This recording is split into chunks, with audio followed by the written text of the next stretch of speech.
Okay, guys, so we are back with Invisible Isabel, and we are on page 59. Dad and Monica. That night, Monica told her dad, "Okay, I talked to the girl at school today, just like you asked. It's a definite no. She won't be coming, and she won't make it to the party." It wasn't a lie, it wasn't a lie. Isabel had outright admitted that she didn't want to attend a loud party. That was pretty much the same as saying that she wouldn't want to come to Monica's party, which would be loud. Monica would make sure it was loud. Dad rubbed his tired eyes. He'd had yet another long, exhausting day at work. "Okay, then," he said, "but maybe the proper nice thing to do is still to mail and invite to her house." Why wouldn't he trust her to handle things? Monica stomped her feet and clenched her fists and ground her teeth. "Didn't you just hear what I said?" She made it clear that she wouldn't come.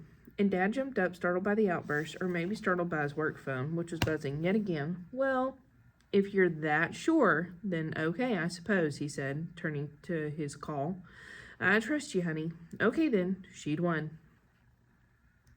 So why did her stomach feel kind of squinchy, like something worrisome was fluttering around in there? And she shook it off. "I'm doing the right thing," Monica told herself. "I'm not being mean. It's my birthday after all, and I've just been through a rotten, stupid, terrible, stinking, horrible year. Don't I deserve the kind of birthday party that I want?" Some friendly gesture. "Monica talked to me nicely. Progress. But what will happen now?" Isabel thought and thought. What would be the right next step forward toward becoming better friends with Monica? Well, what if Isabel did something special for her? Something extra nice. She was not good with words, but maybe some friendly gesture. Pick her flowers? Not quite right. Buy her kitten? Maybe too much. That friendly gesture would prove to Monica Hicks that Isabel Bean was her loyal friend, and Isabel mulled this over all day long. And that night she was changing out her pajamas, and she happened to notice a spaceship drawing inside of her closet. Ping, flash, a shining bright butterfly of an idea arrived in her brain. Basically, it was the total opposite of a worry moth. And the idea was that she would draw Monica a picture, a very special picture of the two of them being friends, and that she would do her very best and frame it and make it all glittery beautiful. Because if she could just show Monica a picture of how wonderful being friends could be, then maybe it would happen in reality. Isabel forgot about getting into her pajamas, and she went to her desk and started to draw and draw and draw, and she realized that she could calm and smooth her feelings by pouring them into colors and lines.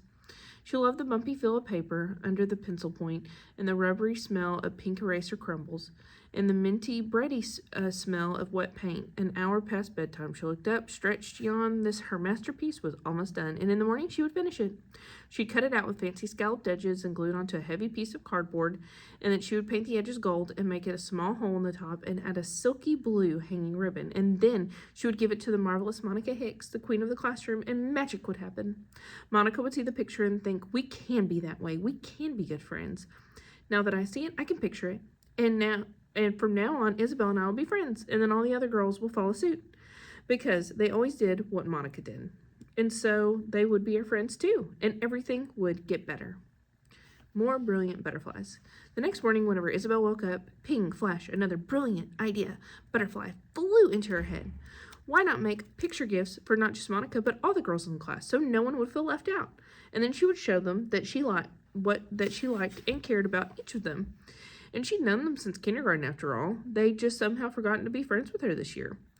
This would remind them. So Isabel painted a little sign for her door: "Do not disturb. Secret project underway."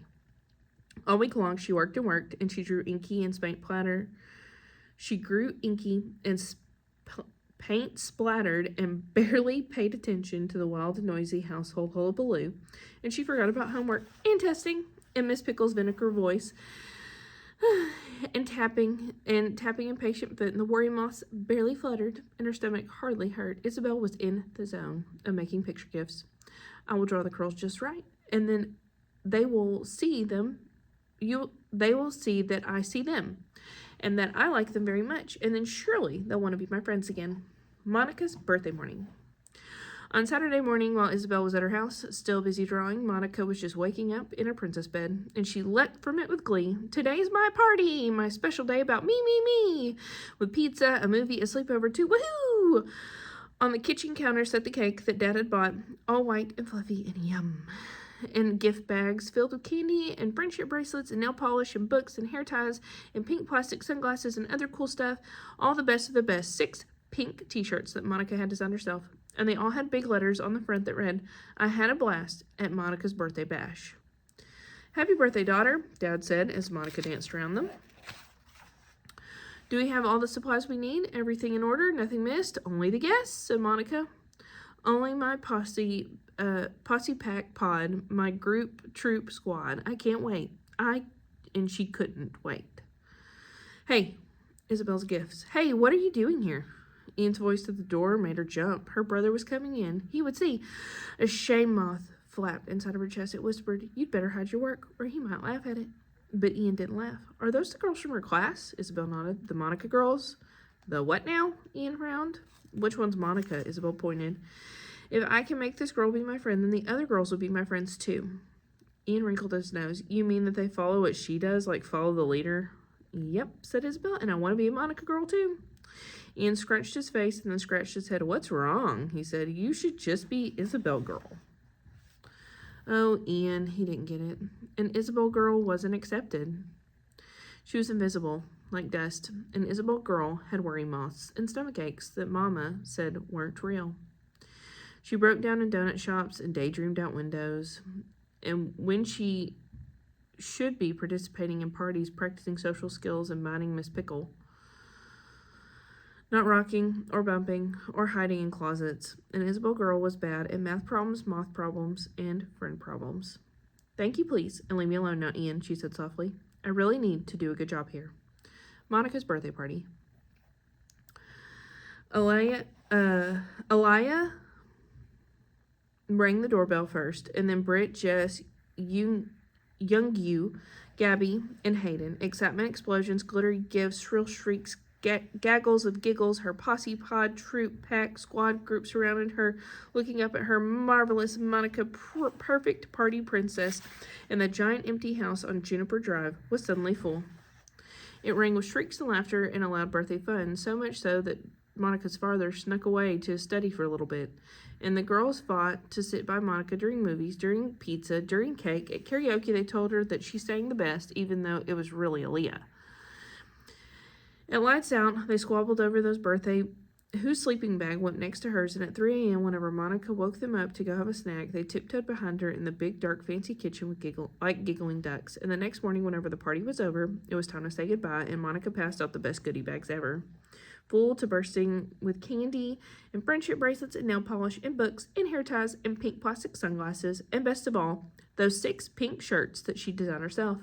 The Monica girls loved it all, and they had said their thank you goodbyes and stood waiting outside of their rides. They chattered with excitement. Monica Hicks is so lucky. She gets to live in a giant house with that nice dad who lets her do anything that she wants and so much cool stuff. Hey, what if we all wear new shirts to school tomorrow? Our whole posse. Yes, Monica would love it. Yeah, the girls yelled. Yeah, let's do it. Then they'll really look perfect, like the perfect pack, posse, pod, troop, group, squad. They shrieked, giggled, and jumped up and down. Artists of the family. While Monica girls were having a blast with Monica's birthday bash, Isabel was working hard on her picture gifts that she would finish by Monday, and she couldn't wait. They would be so surprised. Oh, how she hoped that they would love them. But now Irene was knocking at the door. "What's the secret project Ian says that you're doing? You've been up here all alone all week, little sister." Isabel said, "Shoo?" But Shoo never worked on Big Sisters. Instead, they barged right in, and Irene stared at the sketches and paper and paints and pencils and markers and glue. "What is all this?" she said. "Hey, are those my markers?" Isabel's cheeks turned red and hot. "It is a project I'm doing. Little gifts for friends. I know I'm not the artist of the family." And Irene's eyebrows shot up, and she jerked her head back. "What are you talking about?" she said. "These are great." "Whoa, really?" Irene thought her pictures were great. Isabel's heart soared like into the sky. "But here, let me teach you a few hints about shading." Irene pulled up a chair so they got to work, and the 2 special artists of the Bean family. And that is through page number 76.